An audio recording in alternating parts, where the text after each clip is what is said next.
Hello, everybody, and welcome to this instalment of Bringing Birmingham to You in connection with International Women's Day. It's fantastic that we're going to have people joining us, alumni and friends from across a variety of time zones, and I think from around 19 countries. My name is Mangan. I'm the Deputy Pro-Vice-Chancellor for Equality, Diversity and Inclusion at the University of Birmingham, and I'm very privileged to be able to chair this fantastic session today. Just a really quick bit of Zoom etiquette before we kick off. Just to say this webinar is going to be recorded, but the only actual people who are going to be recorded is those of us who are on the screen. If you can submit your questions via the Q&A box, we'll try and do our best to answer all of them. We might amalgamate them into a couple of questions, but we will try our best to get through those. All of your mics and cameras are going to be off during the webinar, so no worries about suddenly popping up on the screen. But do please feel free to pop in the chat where you're from, because it'd be really nice to know who we've got out there. So just to say, so the Bringing Birmingham to You series of events is something that's run by our alumni office, trying to bring the work that we're doing to our global alumni community. So we've got three fabulous academics who are here today, who are going to discuss and share their latest research, give you an opportunity to meet them and hear from some of the brilliant researchers we have leading the way in arts and sciences across our university. So today's session is based around the theme of International Women's Day, inspiring inclusion. And there's a really nice quote as part of that. When we inspire others to understand and value women's inclusion, we forge a better world. And when women themselves are inspired to be included, there's a sense of belonging, relevance, and empowerment. And I'm sure we can all agree that's hugely important in our world today.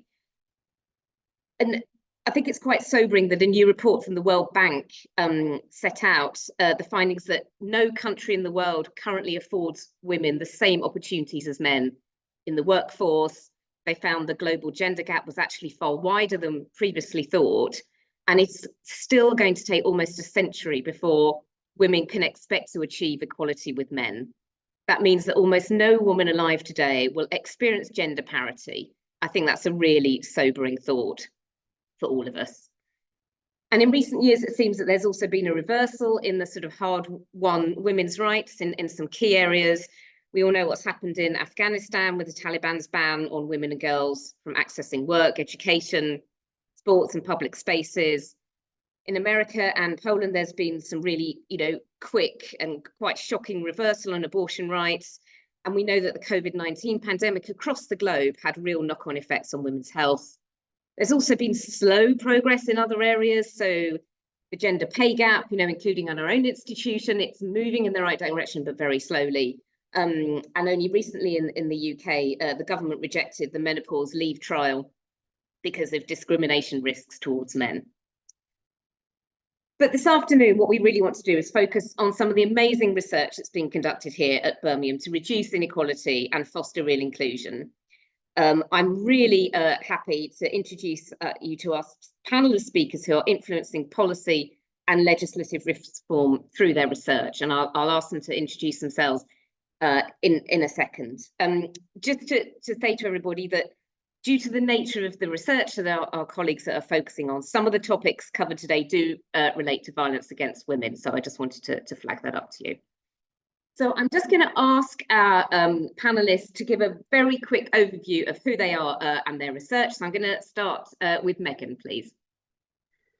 Thank you so much, Catherine. It's lovely to be here. My name is Meghan Campbell. I'm a reader in international human rights law at Birmingham Law School, and I look at women's equality from a very legal perspective and try to think about how a right to equality can be used to advance women's rights, and particularly thinking around how can it be used to address the poverty women experience. We know around the world that women are disproportionately poor, and start to think about how does gender and gender power relations get encoded into law and contribute to women's poverty, and then how can we start to use law to transform that and end women's poverty. So a lot of work around poverty, economic inequality, and law, and thinking about what does the role of law play. Thank you so, Megan. Really looking forward to hearing what you're going to be talking about this afternoon. I'll just ask Holly to introduce herself, please. Thank you. Lovely to be here with you today, and thank you very much to the alumni team and to Catherine for inviting me. My name is Holly Birkett. I'm an academic in the business school here at the University of Birmingham. I'm the director of the Work Inclusivity Research Centre, which is a research centre that looks at all aspects of inclusion in the workplace. So we look at ethnicity, gender, trust, age, well-being, employee voice, and lots of other areas. And one of the key projects I lead on, which I'll be talking about today, is the Equal Parenting Project. And our aim there is to improve gender equality in the workplace by breaking down barriers to dads and non-birthing parents sharing more care. We also do longitudinal research, looking at managers changing attitudes towards flexible working and trying to break down flexible working stigma and encourage more people to do flexible working. So we do primary research, but we also do a lot of impact and engagement, working with NGOs, employers, policymakers to try and drive change beyond academia. Fantastic. Thank you so much, Holly. And I'm going to come to Kelly, please, to let us Hello, know everyone. who you are. Hiya, thank you so much for having me here today, and it's lovely to be here.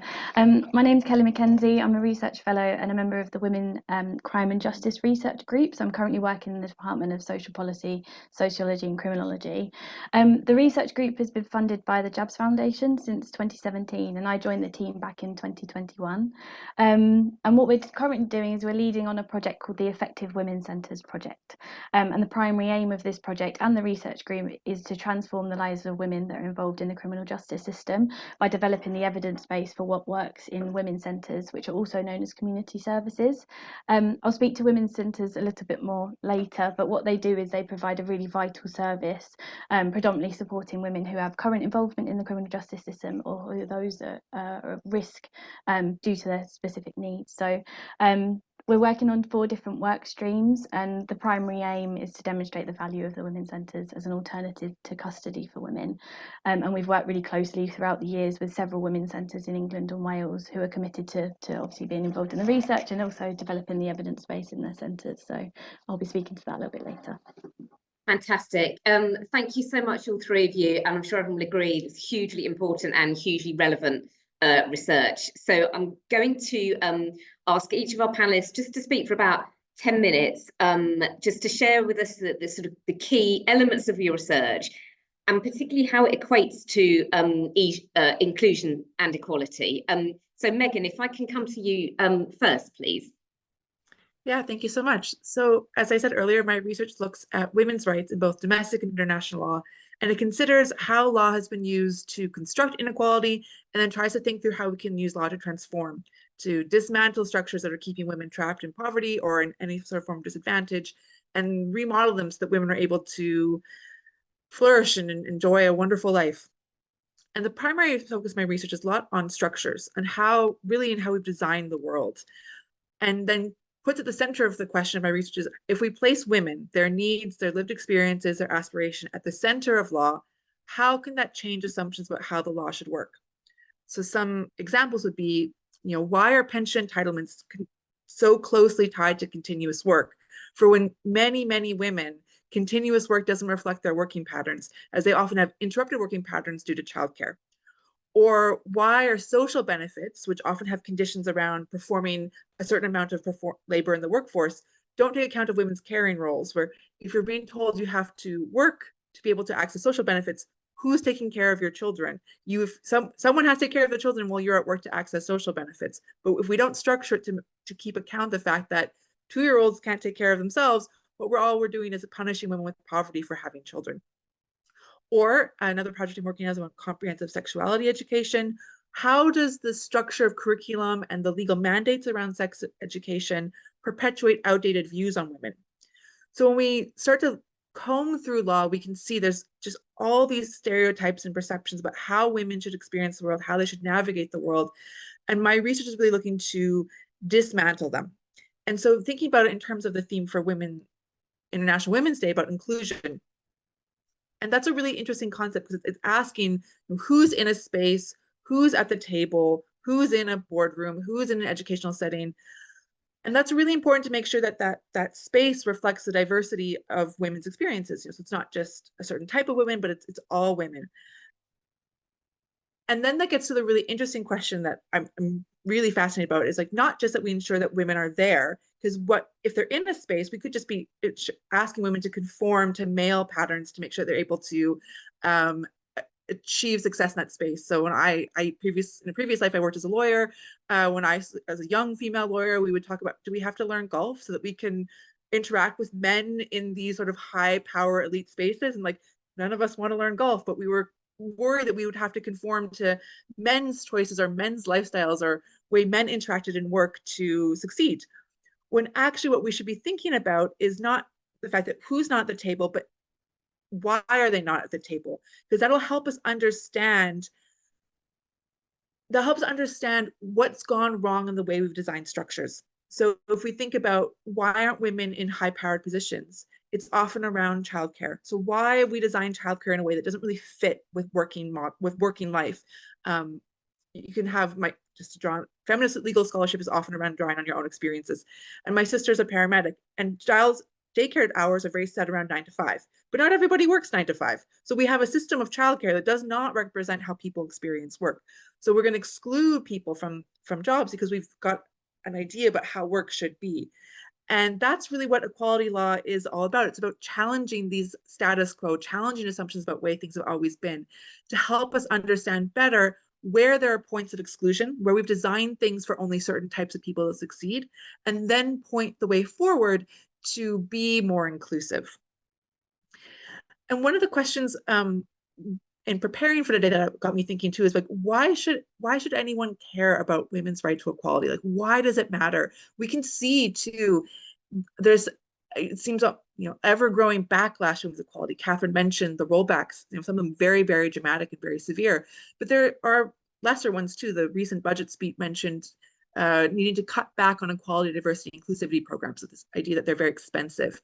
Or in Birmingham, the city's going through a bit of a financial crisis, and every article on the financial crisis in Birmingham mentions that there was an equal pay claim, mentions that this equal pay claim, and the subtext is that the equal pay claim is the reason the city is experiencing financial woes. So there is this background demonization of women's equality and all forms of equality, that they are expensive and that they are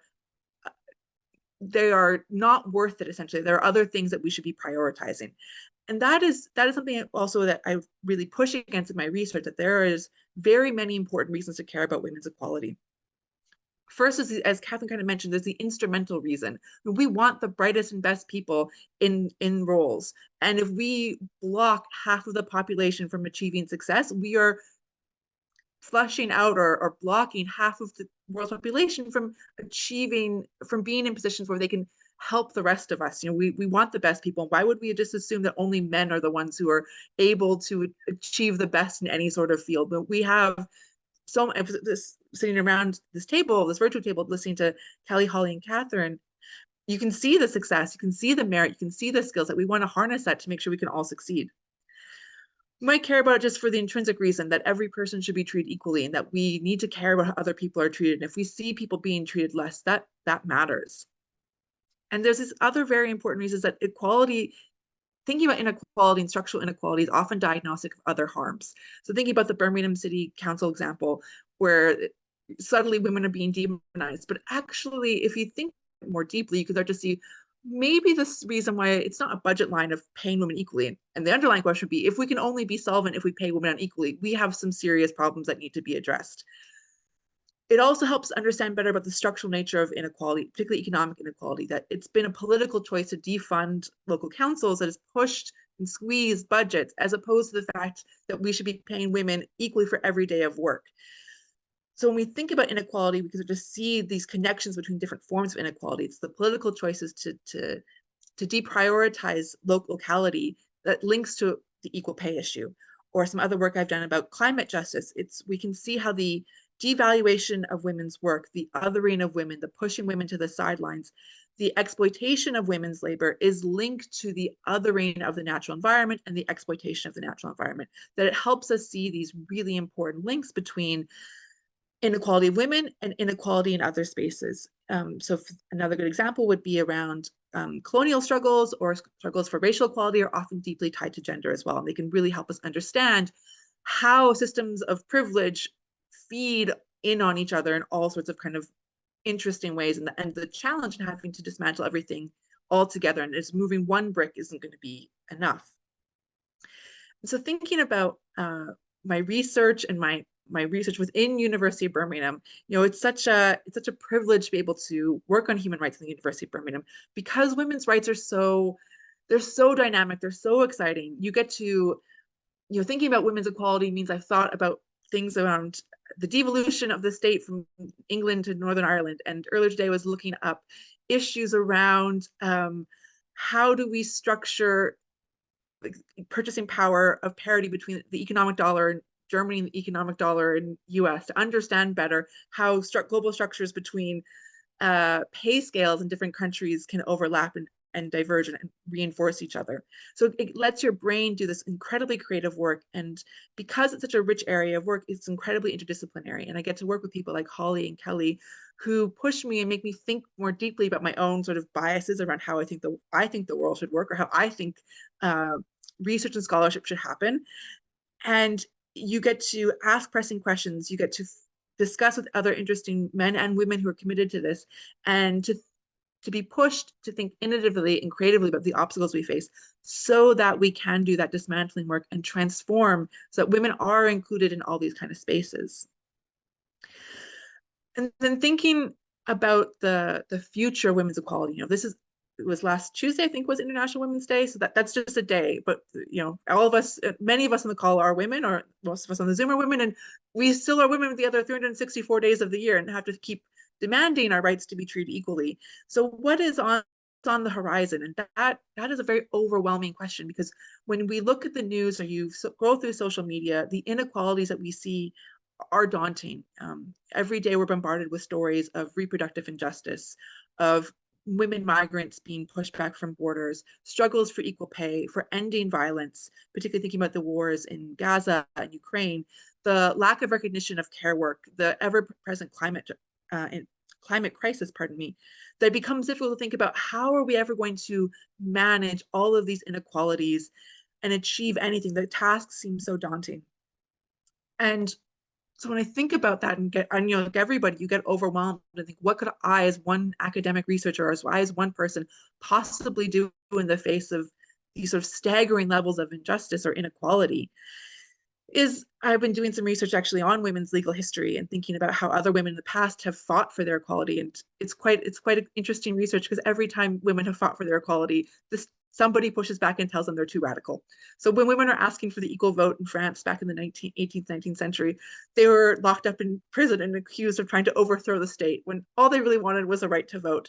So we can see that the struggle has always been there. It's always been real. That that perseverance is inspiring. That it's never been easy. It never probably will be easy. But we keep demanding justice and demanding a right to be legally treated equally. And so I think what the future will hold is obviously impossible to tell. But what I'm certain it will hold is that there will be more and more women demanding that their right to be treated equally. And what is needed is that people in positions of power listen and take women's demands seriously. That, you know, when women say, or come to court and say, the social benefit scheme is not designed for women who have children, and it is unfair to treat me like I am a man who doesn't have a child, that judges and policymakers and legislators hear that and take it seriously, and don't just dismiss it as these pesky women are asking for something different. Why can't they just conform? We need people in positions of power to listen to the people at the bottom who are arguing for change, who are arguing the status quo is unacceptable. And that is the thing that keeps inspiring me the most, is that that there are always going to be women who are demanding change, and there are going to be women who are asking for a right to be treated equally. And that is what kind of makes me so excited to work at University of Birmingham. It makes me committed, even on days it's hard, to keep thinking very deeply about legal scholarship. So thank you. Thank you so much, Megan. That was a huge, rich tapestry within 10 minutes. That's absolutely brilliant. I'm really glad this is being recorded, because I want to go back and listen to that again. Thank you. I'm going to now ask Holly to share her sort of, you know, key research areas and why they matter around sort of inclusion and empowerment. So, Holly, over to you. Thank you. Oh, thanks, Megan. That was really inspiring. I hope I can follow it. So I'm just wanted to talk to you a little bit about our research and what we're sort of trying to do with it at the moment, and some of the impacts we've had so far. Just starting, one of the questions we were asked to think about at the beginning of this session was what inclusion meant for us and for our work. So for me, inclusion is about making sure everyone feels valued and accepted. And in terms of my work, this means breaking down barriers to all parents sharing care, and also trying to tackle persistent cultural and social gendered norms that assume mothers will do all the caring, which are actually incredibly unhelpful for inclusion in the workplace and the home, and also for mothers' progression in the workplace, as well as for fathers' involvement in childcare and other unpaid work in the home. So we already know from a lot of existing research that when we can get dads more involved in care, there are a huge number of benefits. There's research that shows that there's an effect on maternal labour market attachment, that it can lead to an increase in mothers' and fathers' earnings, that it leads to better outcomes for children, also around maternal and paternal health and well-being. There's research that suggests that the more care fathers share, the more likely they are to get involved in childcare and housework and unpaid work in the home throughout their children's lives. There's also research that shows that there's potentially a link with productivity, employee productivity, profitability, and morale in the workplace, that there's a link with reduced sickness absence, because people are less likely to take time off if they have more access to time when they need it to support and care for their children, and also links with recruitment and retention. So we know that there's a huge number of potential benefits to getting fathers more involved. And we also know that in terms of flexible working, when people do take on more flexible working, that we know mothers tend to take on more flexible working than fathers do, and we also know that when fathers do take on flexible working, it tends to be things like remote working and condensed working weeks, whereas mothers tend to take on more part-time working, job shares, as well as remote working. And the key thing there that is an issue is that part-time working and job share, particularly part-time working, has been shown to have more of an impact on career progression than other types of flexible working. If we go back to thinking a little bit about paternity leave and shared care and policies that support shared care in the workplace, and statutory policies that support it. In the UK, paternity leave is currently 2 weeks. And it's paid at statutory pay, which is currently £172.48 per week, or 90% of pay, whichever's the lower.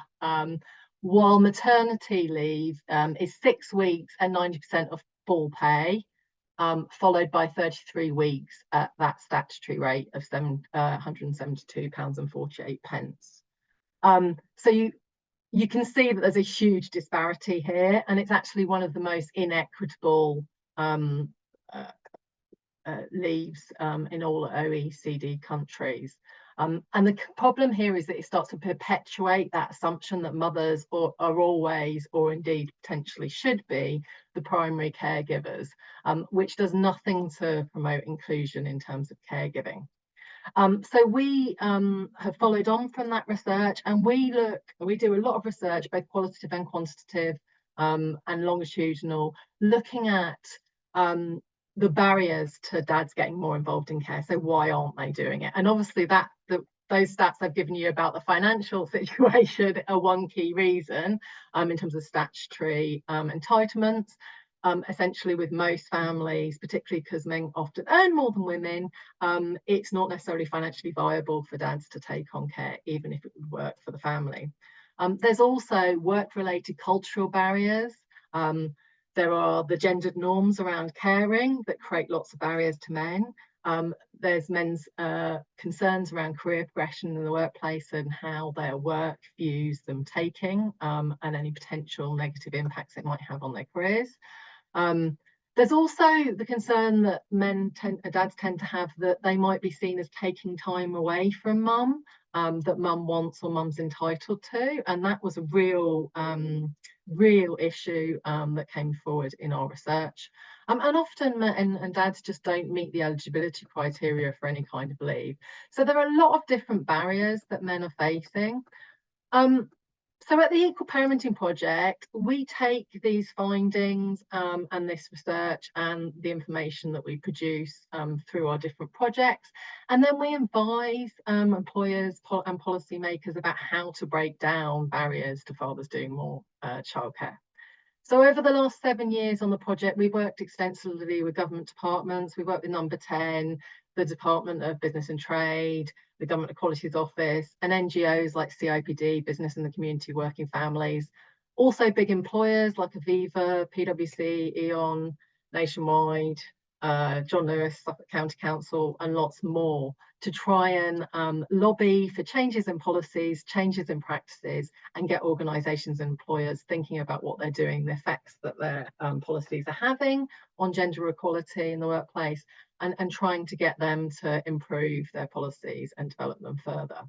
And we have 3 different streams of impact and engagement work. We've got the Working Dads Employer Awards, and that's a biannual set of awards where we celebrate the great work that lots of employers are doing in order to support working dads and promote gender equality. And then we use those awards to celebrate that great work, but also to inspire others to do more and develop their practice in this area. And they're always held in Parliament, and we've got a really impressive set of partners and judges, including the CIPD, Business in the Community, and Working Families. And we always have MPs involved in chairing those awards and presenting those awards to the winners. We also do case studies from those awards, and we put them on our website. We have our partners deliver them and share them with others to try and get organisations thinking about best practice. Then we have our free to use Fathers in the Workplace toolkit. So this is a set of tools we've designed based on our research to help organisations better support fathers in the workplace. Gives ideas around return to work, around developing policies, around setting up groups for fathers to support fathers and parents in the workplace, and lots of free practical tools on how to do that. And then our final bit of impact and engagement facing activity from our research is our Flexible Working and Future of Work longitudinal project. So this is all about tracking the changes in employers and managers' attitudes and intentions around flexible working, and trying to use that information to lobby government and NGOs and employers to try and make flexible working more available to everyone and reduce flexible working stigma, so that it's less likely to have negative impacts on women's careers. In terms of some of the changes that we've informed, we've had an effect on lots of companies' policies. Nationwide changed their paternity leave from 2 to 6 weeks with full pay. Aon have also increased their leave with full pay. We've worked with the government, the Department of Trade and Industry, the Department of Business and Trade to on their government parental rights survey, and introduced new questions for that, and worked on some of the analysis for that, which informs a lot of policy making going forward. We've also influenced the government around their statutory neonatal leave and the right to request flexible working from day one. And I'm very pleased to say that we've also influenced Birmingham University to update their shared parental leave policies and enhance pay for fathers. So just thinking about the future, a new cross-party parliamentary group is being set up on flexible working and family-friendly policies, which I'm going to tomorrow, is being launched in Parliament. We've also got the new flexible working regulations coming in on the 6th of April, where employees can request flexible working from day one. The Equal Parenting Project, we're going to be doing a roundtable in the summer with government, different departments and NGOs, trying to look at where we have commonality in policy recommendations and get that all set up in line in time for the new government that will come in the new year or whenever we have a general election. We'll also be doing our longitudinal flexible working future of work survey in the summer this year, and a parental leave survey to find out more about how people are using parental leave since COVID. And then at the end of 2024, we'll be opening our nominations for our 2025 Working Dads Employer Awards. And we're really trying to encourage, we'll be spending the rest of this year encouraging employers to apply, giving them advice on how to apply. We particularly want to encourage more SMEs and public sector organisations to apply this year. We've had lots of very large organisations in the past, like John Lewis, PwC, Aviva, E.ON, Vodafone win awards, but we really want to encourage smaller organisations as well. And one of the key points I just wanted everyone to take away with them is that it's really important, particularly on International Women's Day, that we stop thinking about flexible working and parenting policies as women's issues in the workplace, as focusing on women and particularly mothers when we plan around these policies means that we actually end up further cementing existing assumptions that women will always be primary carers, and those assumptions exclude men and also reduce choice for women. So please think about that in terms of your own organisations in the future if you're talking to others about some of these issues. And also please look at our resources online. I think some information is being put in the chat. And also think about whether you as an organisation or an organisation you know might want to apply for our Working Dads Employer Awards in 2025 in Parliament. Thank you very much for your time.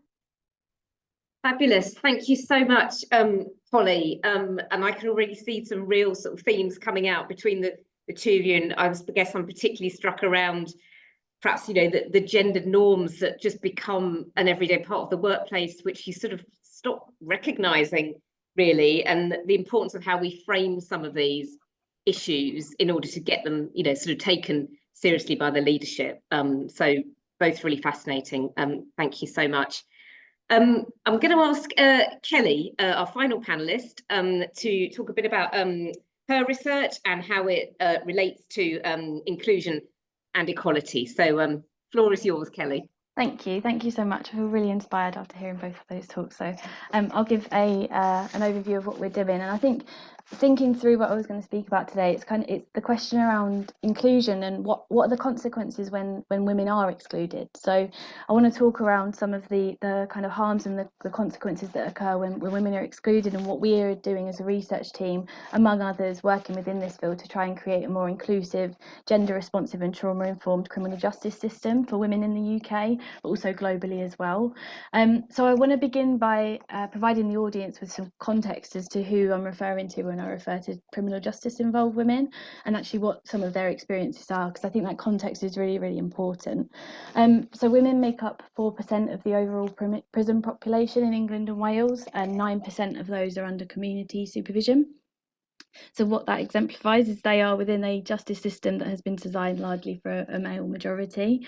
What we find is that, or what is a fact, is that they're most likely to have committed low-level offences. So the majority of women are imprisoned for a non-violent offence. And more women are sent to prison to serve a sentence for theft than a gamut of other offences all combined. And most serve very, very short sentences. And this evidences the low risk of harm that they present to society, but the high risk of the consequences that come because of that. So, for instance, impacts on family, familial networks, and the consequences of maternal imprisonment. So, for instance, the Prison Reform Trust found that over half of prison sentences given to women in 2022 were for less than 6 months.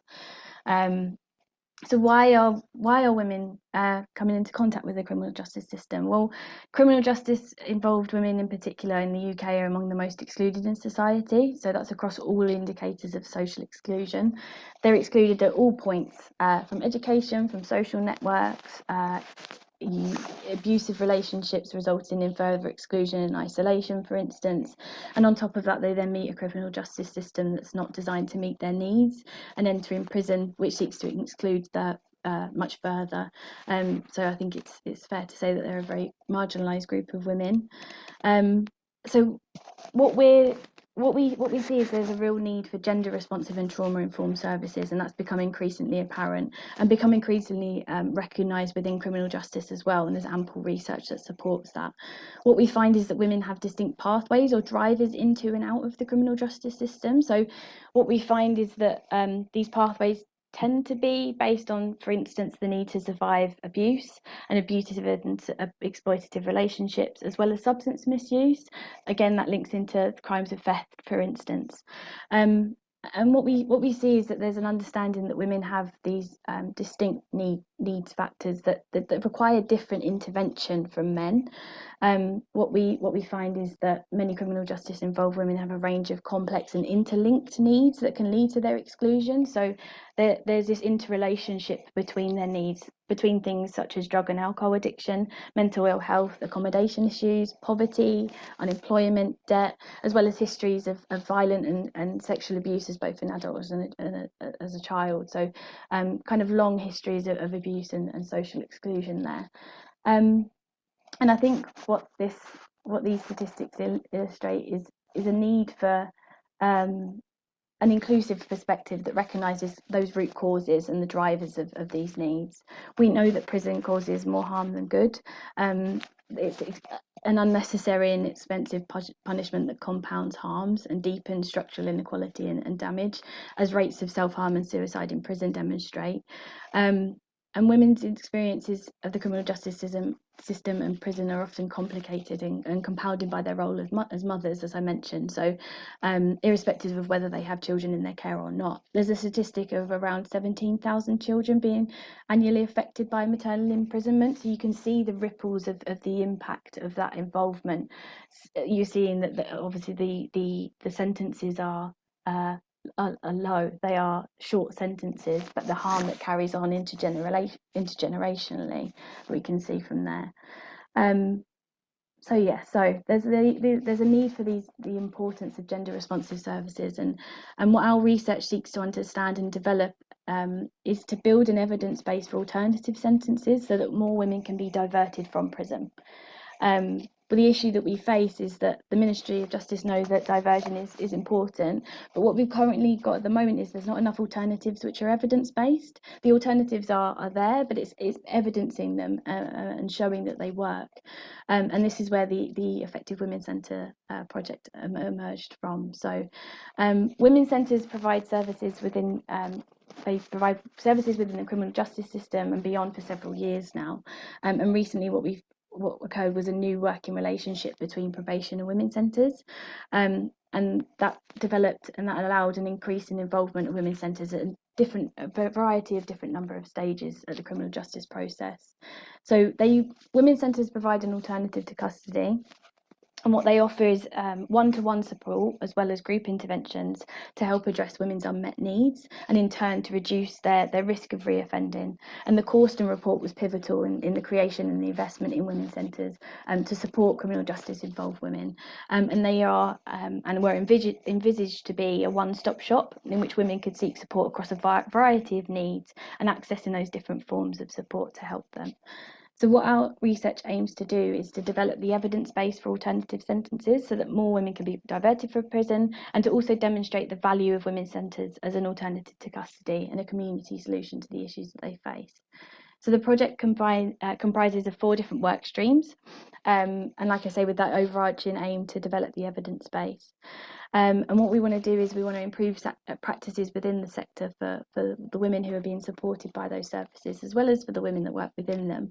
The women's centres are predominantly run by women for women, and I think just thinking through while you were talking and that quote around the sense of belonging and the empowerment, I think the women's centres really offer that space for women to come in and have a safe space where they can meet other people, develop those positive peer relationships.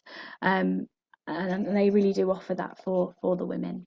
So what we've been doing as part of the Effective Women Centres project, and how we're meeting those aims is supporting the validation and implementation of a pioneering assessment, which is called the Women's Risk and Needs Assessment. So it's a comprehensive, gender responsive and trauma-informed assessment that was first created in the US. And what we're also doing is developing the evidence base on what complex needs mean, to explore the structure of the interrelationships of complex needs via different statistical modelling techniques. We're also evaluating women-centred trauma-based interventions. So when the women come through and have group-based interventions, we're looking at how trauma-informed and trauma-based those interventions are. And leading on from that, we're also building a greater understanding of complex trauma, so particularly complex PTSD, so complex post-traumatic stress disorder, and that's going to hopefully be the first study to explore that within the cohort of women with criminal justice involved women. And we're also researching relational casework models. So this is my particular area of research and the project that I'm currently working on with my colleague. And what we're looking at is what that one-to-one support is. What does it look like within a women's centre? What is that relationship?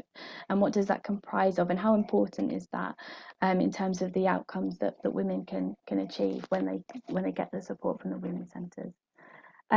So we're, like I say, we're focused on diverting women away from the criminal justice system, and creating services that engage with identifying needs in gender responsive environments, to help and support women to break those intergenerational cycles of trauma, abuse and crime.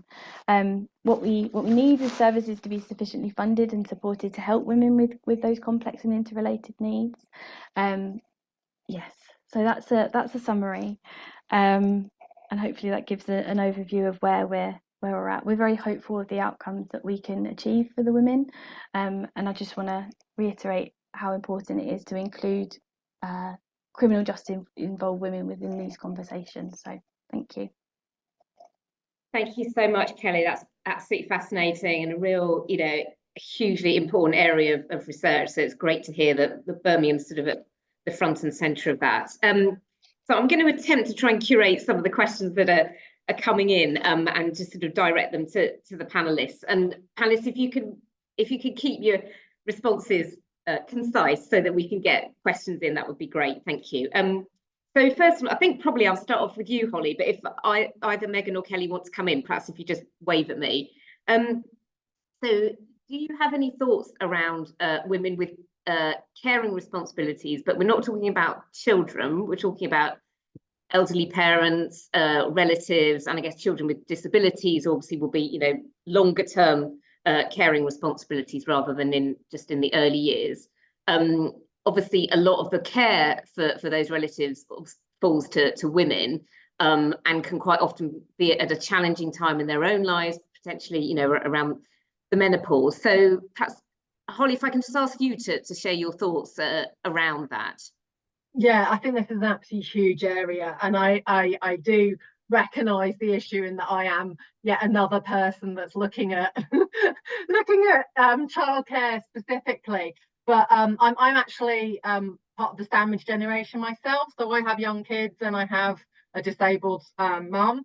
So I totally understand some of the issues around this, and it is something that whenever we're doing. Whenever I was in a session for International Women's Day, on International Women's Day last week, and this came up, and so it's something that I always talk about whenever I go and do an event, because it is really, really important, and it is an area that I think government departments have particularly started focusing on the childcare aspect in relation, particularly they've identified it as an area in terms of reducing the gender pay gap.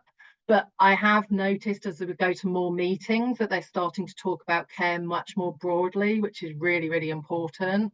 And also thinking about, yes, it does predominantly fall upon women, a lot of the elder care, disabled care, but there are more and more men doing it as well. So it is actually really important that we're also breaking down the barriers for those men who are doing that kind of care to do it. And again, not seeing these things as women's issues. They do adversely affect women. But one of the ways to try and get away from that is to try and make them broader societal issues that we all can have a kind of an involvement in supporting and developing further.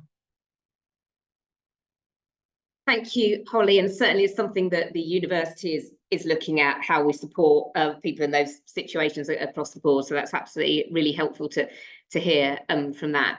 I'm going to ask a question which I think is probably for yourself, Meghan. Just in terms of thinking around, women's equality, what are the top actions that you would recommend for those working in the legal and justice system? Only a small question there. Yeah, so this is always kind of a fun question where you get to really be imaginative and creative and think, if I was the one in control of the world, what would I recommend? I think when I always get back to this question, I think the biggest thing I always come down to is I would make care a public good. Right now, care is largely seen as a private commodity. Either it's a commodity or something that women are supposed to do for free. And if we were really taking women's equality seriously, or when we're really taking care seriously, which is something that dominates so many women's lives, you would not see it as something that should be performed unpaid in the home, or something that we can see now with a lot of caring policies that they're quite expensive. If you're trying to purchase care for a child or for an elderly relative, it is not affordable for most people. So that care gets either shunted onto women, or that care just doesn't happen. And we could start to rethink care as a public good as we would do any other public good like education or healthcare, and the radical difference that would make in so many people's lives, because we've built up an economy around the idea that women stay at home to do care work. And that's not what happens anymore. But that care work hasn't disappeared. We still need it as human beings. We're always going to need care. I would make it a public good. That's the biggest thing I would do. The others are all kind of, I think, flow from that. But I think care as a public good would transform so many people's lives and really rethink how we relate to each other on a much, much larger scale. Thanks, Meghan. I think that's a really interesting concept, and perhaps one we could start to lobby on, because that's certainly something that I think could make a real difference. Kelly, perhaps I can ask you the same question. So what are the top actions that you would recommend for those working in the legal and justice system from your perspective? Yeah, absolutely. And I completely echo what Meghan's just said. I think there's a really important point there. Working within the women's centres in particular, as I said, it's women supporting women. And unfortunately, the sector as a whole is chronically underfunded, and there's a lack of sustainability there, which I think speaks to that point. They are in very caring roles. They are supporting women through some of the most difficult periods and aspects of their life. So I wholeheartedly agree with that. I think one of the primary kind of overarching things is how much money is spent on placing women in prison. And one area of reform that we'd particularly like to see in the legal arena is that focus on diversion, that focus away from prison as being that point for women in the criminal justice system, and supporting women within the community, and getting those professionals that are involved within those community-based services to work from a gender responsive and a trauma informed understanding that recognises the lived experiences of the women that they are supporting. Thank you both. That was really insightful.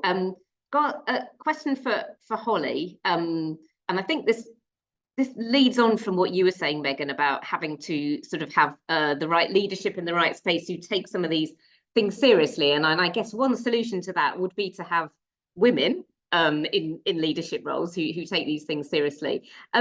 So Holly, in your sort of experience, how can organisations better support women at work, especially those who are looking to perhaps, sort of move into middle management and senior management roles? Have you got any experience of that from the work that you've been doing? How to better? Well, I mean, a lot of the research that's one of the reasons I researched the area I research, is essentially all the data essentially shows that when women have or adopt their sort of first children, their career progressions and their lifetime earnings, they're on par with men's. There's some data that shows that in an early career they can either be even a bit higher, and then it just completely flattens off. So there's a massive, you know, it's a really key moment in time where women's career progression is often, you know, very developed, and then they're leaving the workforce often for a long period of time, and then on return to work are looking for flexible working options. And the issue, and that's why we do the other side of our research, is about flexible working, because the flexible working options that are available to women tend to be really problematic. So when they're trying to kind of come back into the workplace and potentially looking for part-time work, etc., usually means that they either have to change their jobs or take a demotion in order to get part-time work. It's very difficult for women to find part-time work at the same kind of level with the same kind of career progressions on an ongoing basis. So we really need to be thinking more broadly about flexible working. I think the Day One Right is a really good move in the right direction, but we really need to be trying to encourage organisations to think of flexible working as a sort of default. So instead of thinking, why can't we do certain jobs in a flexible way, actually start off with the assumption that then there will be some forms of flexible working you can do in most jobs. It might not be the same for every job. Different jobs you might be able to do different things, but always thinking, right, well, if we can't do that kind of flexible working because of the nature of the role, what other things could we potentially offer? So really just trying to make flexible working a default and available to everybody and a norm, without the kind of flexible working stigma and the potential negative effects on career progression, I think would be huge. And that is one thing that wouldn't just affect women that are you know, moving out of the workforce for a period of time, having children. The same with caring or sickness. If you need to return and you want to work in a flexible way, you can still progress your career. So I think flexible working is a really important one. Could I just jump in, Yeah, Catherine, yeah. with another thought? Because I agree with everything Holly says about the structures of the working day and rethinking it. The other is often with the question about how can we support women in middle management senior roles, a lot of the support right now is targeted towards how to empower women, how to help them understand how to be a leader, assert their voice. And that's important because not everyone's born a leader. Very few people are, and training how to be a leader is really, really important. To getting that support is important. And then I also was thinking, I'm sure most women on this Zoom call have had an experience of a man, colleague or subordinate, or someone higher in the hierarchy, talk over them, not listen to them, co-opt their idea. And actually, is the training needed? Is it men who need to learn how to train to deal with female leadership, as opposed to women being taught how to be a male, in the vein of a male leader? Often when women are leaders, they have a different style. They might be more consensus building stereotypically, or they just might have a different style than a man. And that type of leadership isn't always respected. It isn't always valued. And maybe the training and support doesn't need to be towards women who are able to figure out how to be leaders in the way that works for them, but actually, is it meant to be designed for men who are maybe not yet quite comfortable with the idea of having women in positions of power? That's a very radical idea, but it's something I thought was worth thinking of. Yeah, I think that's really crucial, Megan. And I know a lot of organisations, including our own, are looking at training around inclusive leadership, which is about training, supporting men and women to understand perhaps how, we lead in an inclusive space rather than, from a particular sort of gender perspective. So I think we might be hopefully moving towards that at some point. Really quick follow-up, Holly, the kind of positive policy changes that you talked about, I think, which might help some women think, more positively about their career. How close are we to some of those being actually implemented? Are we sort of 5 years, or are we talking 20 years time? This is one of the frustrations of working in some of this space, is you're working within the structures and systems as they exist at any moment in time. Our view is always, and it's not the view of all academics, but our view is we want to keep moving in the right direction, and we recognise that we're in a time and space with the economy as it is, the government as it is, coming up to an election where it's very difficult to create change, where there's not going to be huge movements. But as long as we can keep, so a really good example this week, with the changes to flexible working, there was also some minuscule changes to paternity leave. So paternity leave, they slightly increased the statutory pay. It's still very, very low. And they made it's 2 weeks, and they made it so that dads can take those 2 weeks flexibly rather than having to take them right at the beginning. So they can do it in different ways to different families. There was a lot of backlash to that because it definitely isn't far enough by any means.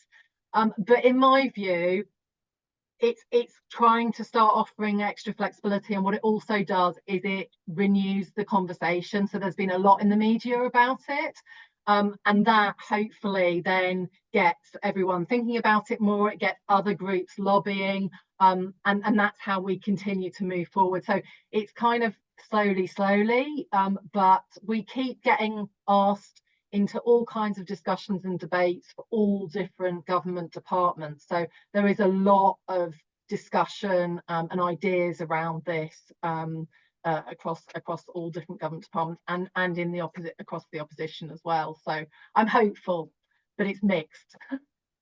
We all remain hopeful. Thank you very much, Holly. I'm going to move to the final question, just looking at the time, and I'm going to ask you about this one, direct to you, Kelly. I think particularly because the research that you're doing is perhaps an area which might not be quite as visible to the public. I think some of the stats that you shared with us might be surprising to people. So what would you like, the public in general to understand better about your area of research? That's a great question.